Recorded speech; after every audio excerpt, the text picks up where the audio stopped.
I'm going to simplify here and put hybrids in 4 categories: mild, full or strong, plug-in, and performance. First, what's a hybrid? It's a car with 2 power plants. That could be any 2 kinds of power plants, but in modern parlance it means a combustion engine and an electric motor. These 2 power plants can either work in parallel, both helping move the car at the same time, or in series, handing off back and forth to each other. Another key trait is regeneration. Not growing a new leg, but charging the battery when you brake or coast.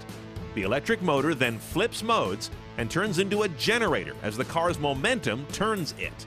And of course, hybrids have a large motive battery separate from the auxiliary battery that you see in your current car or tossed on the side of the road.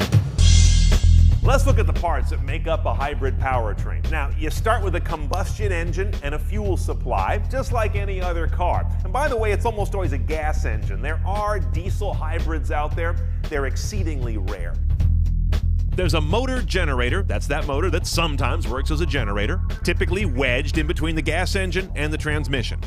Working one way, it's a motor. Being worked by the car, it becomes a generator to put juice back in the battery. A motive battery, usually nickel metal hydride, but increasingly lithium ion. And these are big batteries, much bigger than the one you get jump-started. Not unlike a very large version of what's in your laptop or your smartphone. An extra cooling system. Because that battery has got to be maintained at a critical temperature, and it can't share the cooling system for the engine because this runs way hotter than the battery would be happy at. A battery wants things substantially cooler. Then you get to the inverter and the converter. The inverter changes DC to AC. Batteries store DC. The motor wants AC. The converter changes voltage, stepping up or down, depending who is asking for what within the hybrid system. You've got an ECU, that's an electronic control unit that makes all this stuff work together. And finally, if you've got a plug-in hybrid, there's an onboard charger, which is not just the cable that goes to the wall, but it's circuitry inside the car that pulses that juice to the battery the way it wants it. Now I think you can see why they charge a few grand more for a hybrid. Now, the 4 ways all this tech hits the road. Mild hybrids. A mild hybrid basically uses an electric motor to help the combustion engine, but never take over moving the car by itself.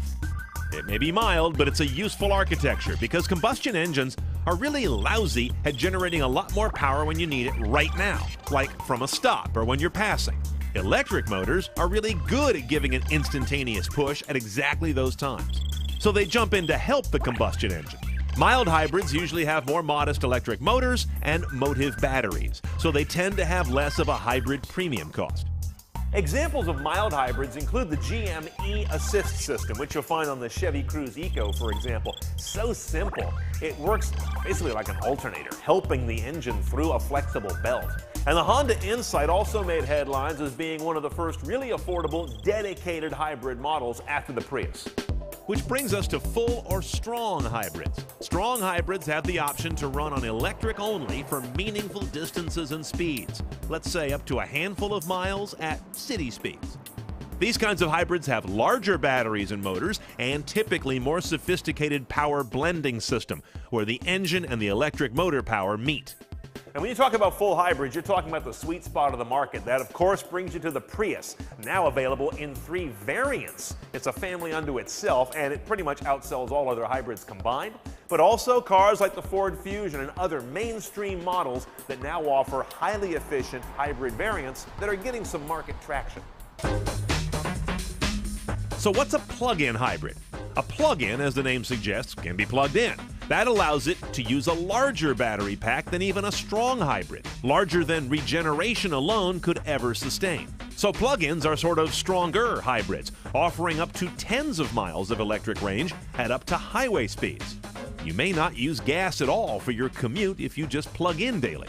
Now, when it comes to plug-in hybrids, the best known and the best selling is the Chevy Volt, which, by the way, is also a range extender, kind of a corollary or an adjunct to hybrids. If you want to learn about that, go see all about it in episode 4 of CNET On Cars. Another well-known but very new plug-in hybrid is the Ford C-Max Energy. That is the plug-in version of a car that's also available as a non-plug-in hybrid. Now what about performance hybrids? Hybrids aren't all for tree hugging. Some are for curve hugging.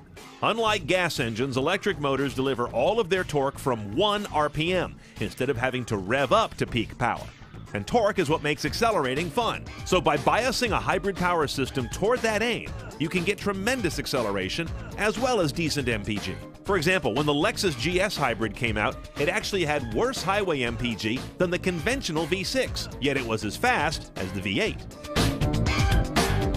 Now, when it comes to performance hybrids, this gets into a matter of some interpretation. But I definitely think of the Lexus GS Hybrid as one that was among the first to say electric is fast, not just efficient. And also Porsche's 918. This car is going to have nearly 900 horsepower, but they won't all come from its V8. Almost 300 will come from its electric motors.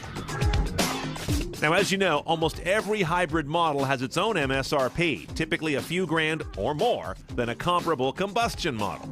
If you want to run your own calculation on how long it'll take to earn back the so-called hybrid penalty, we've got some calculator links at CNETOncars.com.